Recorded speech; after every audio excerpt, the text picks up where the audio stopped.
Esse Vasco vai dar trabalho. E o principal, torcedor, dará gosto de assistir o Vasco jogar. E como lá atrás disse o Abel Braga, nós não vamos mais sofrer. Acabou o sofrimento. E aos adversários, cuidem-se, que o Vasco está voltando. Nação rubro-negra, eu gosto muito de lembrar quando o ex-presidente lá da 777 falou que não teriam mais diferenças quando jogassem Flamengo e Vasco. Acho que não aconteceu isso, né, meu amigo? E a torcida do Vasco, é muito bom a gente lembrar também deles gritando que o Urubu era um otário porque a 777 tem dinheiro pra baralho. O Vasco conseguiu até falir a própria SAF. E no vídeo de hoje, lógico, a gente vai falar tudo sobre esse jogão. Vamos falar também sobre o mercado da bola. Daniel Cabral já se transferiu e se transferiu gratuitamente. Um contrato de 4 anos, mas o Flamengo vai ficar com uma parte do passe dele. Sobre o Fabrício Bruno, pode estar chegando uma proposta do Oriente Médio. Flamengo versus Bolívar já está definido para as oitavas de final. Gostaram? A gente vai para a altitude de novo. E, infelizmente, o Flamengo não vai conseguir trazer o Arrascaeta e o restante dos jogadores que estão na seleção do Uruguai, porque nem a seleção do Uruguai, nem a seleção do Chile liberaram os jogadores para a partida aqui contra o Grêmio. Então, mais uma vez, a CBF conseguindo prejudicar bastante o time rubro-negro com essas remarcações e também sem a paralisação na data FIFA. Essas e outras vocês encontram agora na Flagelo TV, mas antes disso, deixe o seu like, se inscreva no canal e vamos para as notícias, que é o que interessa. Isso aqui é Flamengo! Nação rubro-negra, a notícia que ninguém queria receber, ela saiu na data de ontem. O Globo Esporte, infelizmente, confirmou que a seleção do Uruguai não vai liberar os atletas para a partida contra o Grêmio. E, diante dessa situação, a gente vai ficar mais rodadas na data FIFA, com o time todo capenga, todo desfalcado. A seleção do Chile também não liberou o Eric Pulgar. O Flamengo faria ali uma operação de guerra, iria contratar um jatinho para poder trazer esses jogadores para a partida contra o Grêmio. Partida importante, o Flamengo é líder, né? A CBF há um tempo atrás tinha prometido que não teriam jogos na data FIFA, mas a culpa realmente é da seleção do Uruguai. A seleção do Uruguai está preservando seus jogadores, pô. Tem Copa América, eles querem vencer. O problema é da CBF, que marca jogos em datas FIFA. O Flamengo vai ficar prejudicado por até 9 jogos, cara. São partidas aqui importantes, ó. Grêmio, pelo Campeonato Brasileiro, né? Atlético Paranaense, Bahia, Fluminense, Juventude, Cruzeiro, Atlético Mineiro, Cuiabá, Fortaleza. Todas essas partidas, o Flamengo vai estar com o time capenga, pô. O que adianta o Flamengo chegar, contratar jogadores caríssimos, pagar multa, e o Flamengo paga, né, a multa quando tem que contratar. Tem time aqui no Brasil que contrata e finge que paga, né? Time de São Paulo, acho que todo mundo vai saber quem é.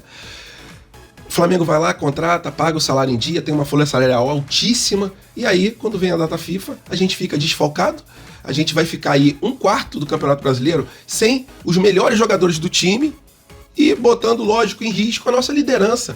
A gente quer conquistar o Campeonato Brasileiro, mas fica muito difícil da gente ter que jogar contra os outros times e jogar também contra as artimanhas da CBF. Bem difícil isso. O Flamengo está bem prejudicado em relação a esses jogos, ao campeonato. E lembrando que ainda tem o Pedro e o Fabrício Bruno que estão numa lista de reservas da seleção brasileira. Caso algum jogador tenha uma contusão, o Dorival Júnior pode muito bem chamar esses 2 jogadores. Então, Flamengo muito prejudicado por ser o mais correto aqui do Brasil. Queria muito saber a sua opinião. É ou não é uma safadeza? Nem vou dizer que é da seleção do Chile e da seleção do Uruguai, que eles estão no papel deles, mas sim uma safadeza da CBF de não paralisar o campeonato na Copa América e ainda remarcar os jogos para o meio dessa data FIFA. Então, o mais prejudicado é o Flamengo, mas esperar o que da CBF?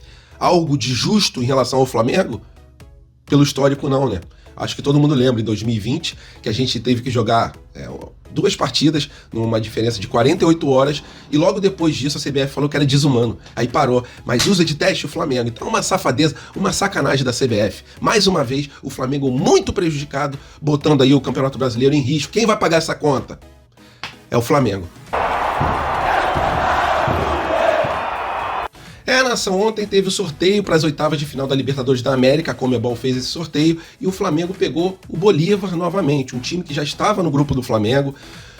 Tem altitude, que é bem complicado. O Flamengo tem pífios 30% de aproveitamento em jogos na altitude, é o grande calcanhar de Aquiles do Flamengo nas Libertadores e infelizmente a gente pegou o Bolívar. Eu não gostaria de pegar o Bolívar não pelo time que eles têm, mas sim por essa carta na manga, né, de jogar a quase 4.000 metros de altura, num ar rarefeito. uma sacanagem liberarem jogos nessa altitude. E o Flamengo, infelizmente, pegou esse time. Não gostei por causa da altitude, tá? Pontuando isso. Queria saber a opinião de vocês. Gostaram de pegar o Bolívar? Queriam pegar um Fluminense, um River? Queriam pegar outro clube? Ou vocês acham que foi uma boa pegar o Bolívar por não terem um time assim tão bom? Sua opinião é muito importante. Coloca ela aqui nos comentários. As partidas vão acontecer dia 14/8 e também dia 21/8. Precisamos superar esse obstáculo, né, que é a altitude. Na última partida que a gente jogou contra o Bolívar, o que parecia da comissão técnica, do médico do Flamengo, é que o Flamengo já estava indo derrotado para o jogo, né? Uma expressão de tristeza, de preocupação com a altitude. A gente precisa mudar essa postura.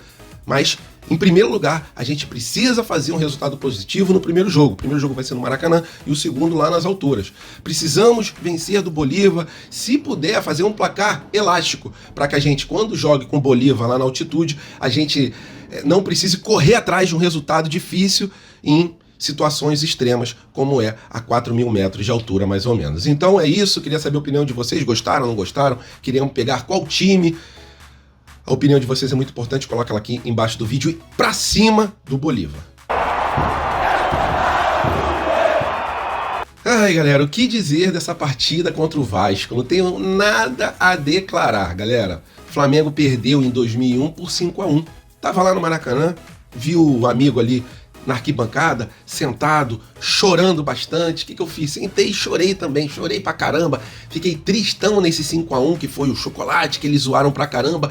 Mas agora nós devolvemos com juros e correção monetária. Na data de ontem, no Rio de Janeiro, foi uma tristeza tremenda pelo lado dos botafoguenses. Os flamenguistas estavam andando na rua, mas sem botar o pé no chão, estavam flutuando sobre as nuvens. E os vascaínos, tem um amigo meu que tem uma lanchonete aqui perto de casa, eu fui lá ontem, ele sempre me atendeu muito bem, né? Atendimento padrão. Mas fui lá ontem, ele não olhou na minha cara, ele só ficava olhando o celular, e quando eu falava com ele do jogo, ele falava, olha esse vídeo aqui no celular, um vídeo totalmente aleatório, nada a ver com futebol. Eu falava com ele, e o jogo? E o jogo, irmão? Vamos falar do jogo. A única coisa que ele falou sobre a partida foi que o gol do Davi Luiz foi um gol irregular, porque ele empurrou o jogador do Vasco. Pelo amor de Deus, é muita alegria, muita felicidade a gente ver o desespero dos vascaínos.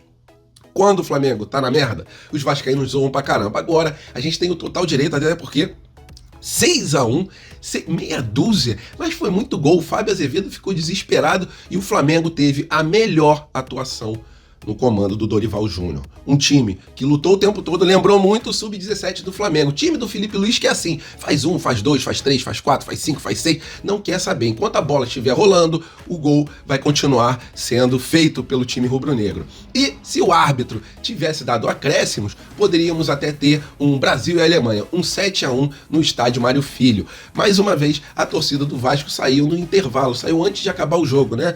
É um prejuízo muito grande. O cara paga ingresso para ver o jogo todo e só vê metade. Mas fazer o quê, né? O rubro-negro é o malvadão e se a gente continuar jogando com a mesma intensidade que a gente jogou contra o Vasco, vai ser difícil alguém ganhar do time do Flamengo, porque qualidade técnica é o que eu sempre falo, os jogadores têm para dar e vender. Faltava intensidade de vez em quando. E para essa partida do Vasco, o que a gente mais viu dentro de campo foi muita intensidade, foi muita vontade, foi muita festa nas arquibancadas, com direito até mesmo de um gol do nosso camisa 99, o Gabigol, que entrou, foi vaiado, foi xingado, mas conseguiu fazer o gol. E é isso que a torcida quer do Gabigol. Gol, que era o que ele não estava fazendo há muito tempo. Então, se o Gabigol entrar nas partidas, começar a fazer gol, pelo menos fica um pouquinho mais tranquila a situação dele, porque vacilou feio pra caramba. Só pode resolver esse problema entrando dentro de campo e fazendo gols. E foi o que ele fez na última partida, espero que continue assim, porque a gente precisa de todos os jogadores do elenco na ponta dos cascos. E ele tem muito o que provar, ele tem muito o que fazer para poder dar uma aliviada na barra dele. E esse fazer, conforme eu falei, são gols. É isso. O que vocês viram de ontem nas ruas dos vascaínos? Botem um relato de vocês aqui embaixo do vídeo, por favor.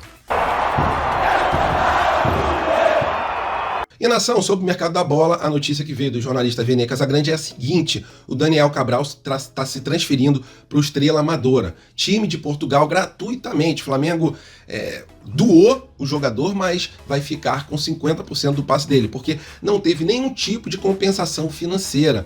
É triste, né, cara? A gente viu um jogador de tão potencial, de um potencial tão grande como o Daniel Cabral, ir para Portugal gratuitamente. A gente vai ficar com 50% do passe dele e a gente espera que ele arrebente lá, porque qualidade ele tem, mas infelizmente essas várias contusões que ele teve na carreira deixaram ele afastado do time principal do Flamengo e infelizmente culminou aí na saída dele. Acharam uma boa, não acharam?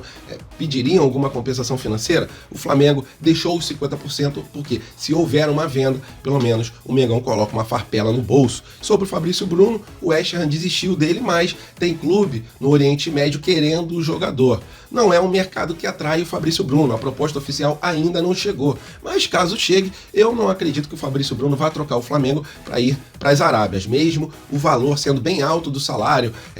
A contratação, com certeza o Flamengo vai botar um dinheiro no bolso, mas foi o que eu falei, cara, pra gente ter um elenco brigando por tudo, a gente precisa ter 2 jogadores em cada posição. E como a zaga são 2 jogadores, a gente precisa de 4, né? 2 na reserva e 2 dentro de campo. Então, Fabrício Bruno importantíssimo, bateu um bolão contra o Vasco, jogou muito bem, é um jogador a nível de seleção brasileira.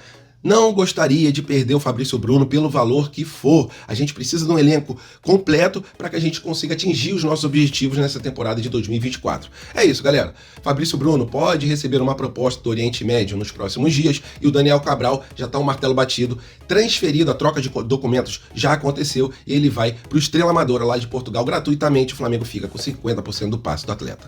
Valeu, nação rubro-negra, tenha uma semana abençoada, fiquem com Deus, até a próxima e fui!